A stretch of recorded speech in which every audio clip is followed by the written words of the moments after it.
نو بس زما خو تاسو ته ورور دا اپیل دی چې ما ته د الله په رضا باندې څه مدد وکړئ.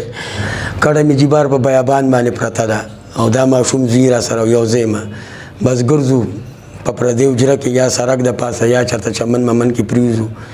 او بل د زړه بیمار مې ما او د کولمو بیمار مې ما، د کولمو اپریشن مې کړی دی. د دې بل مې پکې چې لور مې ده او کور والی مې دي چې ښځه مې ده، هغه هم دغه ورځ د 30 تاریخ نه د کور نه غیب شوي دي. زه شته الله والا خلک ډېر شته په دنیا کې، څه مدد به راسي وکړي، څوک به کوارټر چېرته راکړي، د سر سورې به راکړي، څوک به راسي امداد. زما محمد سیار نوم دی، د شب قدر زوړ کندیم بهادر ملک اوسېدونکی یم. اوس په ډېرې غریبۍ بېوسۍ نه مې تاکال ته کډه وړې ده، په تاکال کې په خدمت باندې اوسېدو. بس هلته هم غریبي و ټیم هم پاس کو ګزارم کوله بس په دې کې مالکانو زمونږ د کور کډه بار راویستله په 30 تاریخ باندې. د 30 تاریخ نه زما کډه بار په تاکال کې یو حجره ده، د بارانونو او نورونو ته پرته ده. بل مې پکې چې لور مې ده او کور والی مې دي چې ښځه مې ده، هغه هم دغه ورځ د 30 تاریخ نه د کور نه غیب شوي دي. د هغوی هم پته نه لګي. ما تاڼو کې مې اطلاع ورکړې، رپورټونه مې هم کړي جي، د هغوی هم څه پته ونه لګېده. کډه مې جیبار په بیابان باندې پرته ده او دا ماشوم زوی را سره یو ځای یم، بس ګرځو په پردې حجره کې یا سړک د پاسه یا چېرته چمن ممن کې پرېوځو. سملو د ملاستې ځای هم نشته، د ناستې ځای هم نشته دی، د سر سور هم نشته. ډېر سامانونه رانه خلکو هلته هم تختوله، پټه یې هم کړل، د نیمه کډه به پاتې، نیمه به خلکو تختولي او د بارانونو ته پرته وي. نو بس زما خو تاسو ته ورور دا اپیل دی چې ما ته د الله په رضا باندې څه مدد وکړئ. او بل د زړه بیمار مې ما او د کولمو بیمار مې ما، د کولمو اپریشن مې کړی دی. د دې باوجود هم زه لاس اخوا دې خوا وکړم، د بچو له 100 روپۍ پیدا کړم، هغه ټیم پې تېر کړو.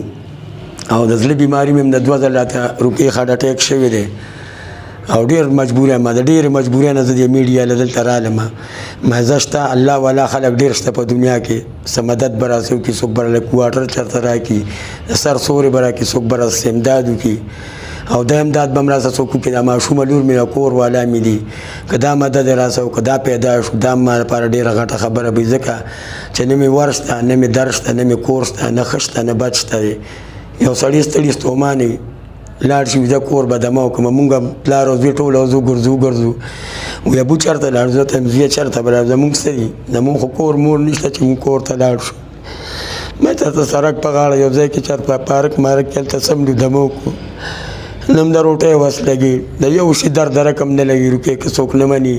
ما سره لاړ شي په موقع باندې ورته هر څه وښیم. بله روپۍ مونږ سره د پېښور د تګ کړی نشته، دویمه ورځ ده کړی د لاس دلته شب قدر کې ناست یم، چاته ویل هم نه شو، غریبي هم ده، بېوسي هم دار سړی خنداګانې او ډرامې کوي خلکو پورې. خو زه ډېر زیات مجبوره شوم بې اندازې.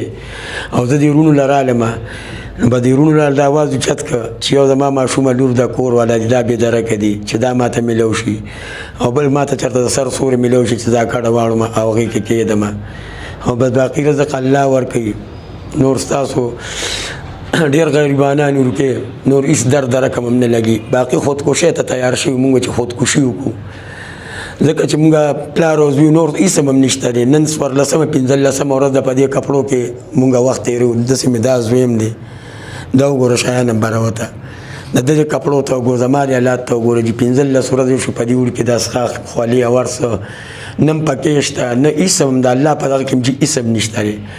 بس که تاسو راز څه مدد وروڼو وکړه، خو ستاسو به ډېره مهرباني وي او الله هم ګل او ګلزار خوشحاله او باد ساته.